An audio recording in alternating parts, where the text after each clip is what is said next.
not rebuke me in your anger, or discipline me in your wrath. Have mercy on me, Lord, for I am faint. Heal me, Lord, for my bones are in agony. My soul is in deep anguish. How long, Lord? How long? Turn, Lord, and deliver me. Save me because of your unfailing love.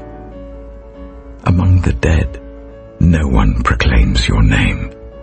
Who praises you from the grave? I am worn out from my groaning.